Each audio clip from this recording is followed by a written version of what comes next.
Look at that. So it's February the 5th, 26th, and we're having some of the nicest weather we've had in a really long time. And I'm back down at the shipwreck doing a photo walk with some people that are joining me today. And I wanted to talk to you about this camera being a landscape photography camera. Let's do that. My name is Andy Hornby, photographer and vlogger. 17 years ago I started teaching myself photography. Today I travel the UK as a professional wedding photographer, landscape photographer and filmmaker. Learn from my experiences, my mistakes and my tips and advice. Let me start off by saying I'm on a tripod because I've had a bit of backlash from my latest videos when I've been trialling this out as a vlogging camera. Because it's a bit jumpy, there's no in-body image stabilisation in this camera, so it looks a bit jumpy, but I think it's almost like a false reading that people are getting, because I've vlogged with my A7 III and that's got in-body image stabilisation, and I have to say that it doesn't do a whole lot when you're handheld walking. It doesn't do much. If I'm handheld, I'm stopped still and I'm talking to the camera, it's fine. But once I start walking, you almost get like a warped effect. I actually don't like it, so I turn it off quite a bit. And in my latest couple of videos, people have been commenting on how unsteady my footage is. But I'm vlogging, I'm walking, I'm vlogging. I don't know, there's nothing I can do about that. It just is what it is. And in one of my next videos, I'm going to show you on my A7 III, by walking with the in-body image stabilisation turned on and with it off, to show you there's actually not a lot of difference. Anyway, that's getting on to the next couple of videos. Just wanted to have a little bit of a rant there, because kind of people are sort of dissing on this camera for stuff that, if it's a vlogging camera, it's going to move. Anyway, so I'm down at the shipwreck, I'm doing a photo walk with some people, and I wanted to mention how good this is as a landscape photography camera. I've worked with it now for the last 2 weeks, and I pretty much haven't been using anything else. And I'm a bit worried because I did the same thing when I got my A7 III. My A7R2 sort of got left behind, and I sort of stuck with the A7 III. And now I like this camera, but it's a crop sensor, so there's a good chance I'm not gonna stick with this camera for landscape. Sorry, I don't need to. I've got my A7 III for that. It's a really, really good landscape camera, and like I say, this is a crop sensor, so I want to get as much detail as I can, and I think full frame is a little bit better for me. I already have it, so that kind of makes sense.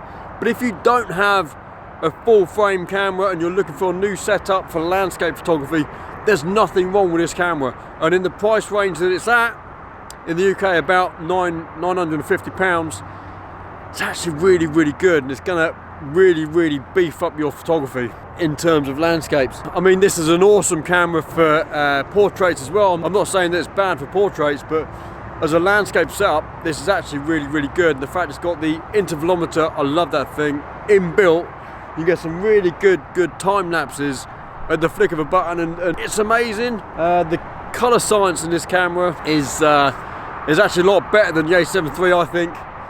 But again, I do a lot of my own editing, so I don't worry too much about that. On days like this, I wish I had clouds in the sky so I could do a time lapse and show you. I've done time lapses down here before, but obviously not with this camera. But there's not a lot of interest today to do a time lapse. It is just what it is. There's no clouds in the sky. There's no movement in the water. It's all really still.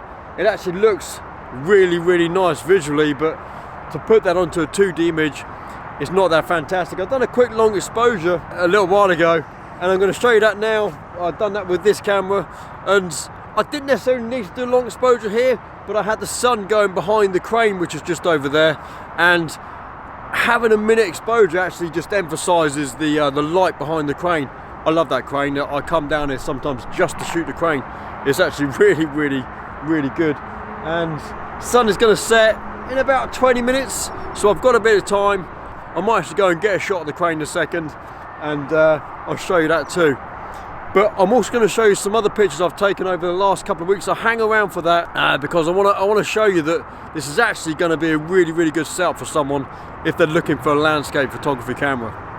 Anyway, I'm going to move on, get some pictures, and we'll see you in a bit. Don't forget to hang around for those pictures. See you in a bit. Bye.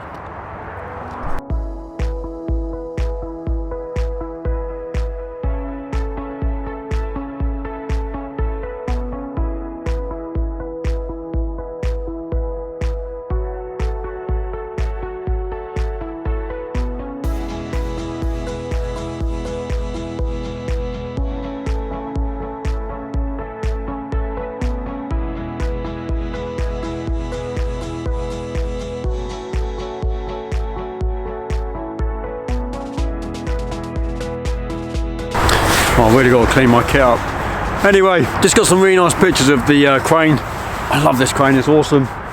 And it just scours over the entire horizon of Portsmouth. When you're coming into Portsmouth on the motorway, you can't really see anything else. It's absolutely massive. Some people don't like it, but I actually really do. Got some pictures of that. I've got to say, this camera is so easy to use. I've set up the custom menu, which makes it really easy to swap things around, turn the intervalometer on if I need it. And if you're looking for a crop sensor camera that gives you everything you need for landscape photography, it's a no-brainer for me. I obviously shoot Sony, so I already had the glass. So, it's a lot of money. £950, I think it's $900 at the moment. If you then have to buy a lens on top of it, it gets expensive. But if you're already shooting Sony and potentially you've got the glass and you're looking for a crop sensor camera, perhaps it's a second body, this is a really, really good option. I still have no issues with it. I'm going to show you some pictures in a minute that I've taken over the last couple of weeks with this camera, and you know, you make your own mind up. I mean, I've got my own style of photography. I like what I like. If someone else doesn't like it, then you know, so be it. That's not a problem for me. But I really do like this camera. I know that if I'm going to be out with this camera to do my vlogs and stuff, I might not need to bring my A7 III all the time. So I've got a really good, you know, lightweight system that does all my vlogging, all my B-roll, all my other bits and pieces, including my landscape photography. I don't know what else to say. I'm a little bit worried now that my A7 III isn't going to get a look in anymore. It will. I like the full frame pictures I get, and the detail I get in a full frame is much better than you get with a crop sensor, especially for night photography. Now this is a big deal, because if I have to bump my ISO to get things like the stars, this thing is going to struggle a little bit. It'll do a good job, but it won't do as good as the A7 III, and I'm going to retain all that detail of the A7 III. But as, like I say, as a crop sensor camera, this is going to be awesome. If I'm going on day trips somewhere where I can't lug a load of gear around with me, I need a one camera setup to do all my work, this is going to be it.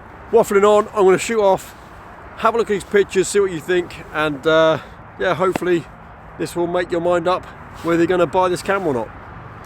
So from a very lovely sky in the background there in Portsmouth, I'll see you soon. Keep shooting and have a good day. Take it easy, bye.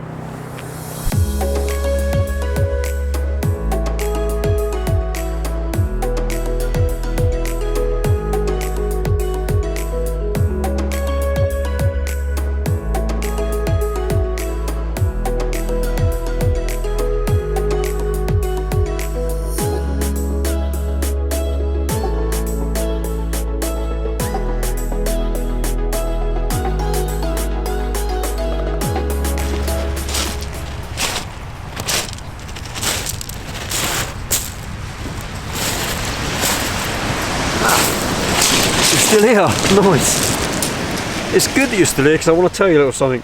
Those people who are avid followers of me, I want to give a little something back, and to do that it means working alongside you online, because a lot of you can't make it to my workshop. So I've just set up a Patreon account. It is patreon.com/Andy Hornby Photos. So Patreon is a platform where we can create stuff together, even if you're halfway across the globe, and I can learn and teach alongside you, literally alongside you. There's so many things I can do to help you get your photography just to that next level. It is awesome. If you can make it to one of my workshops, I've got a website. Go to ahphotographyworkshops.uk and have a look, see what I've got going on. But if you can't make it to one of my workshops, Patreon is a really good platform where we can create stuff together and we can take your photography to another level. So if you like what I'm doing and you want me to learn alongside yourself, see you there. Take it easy, have a good day. Bye.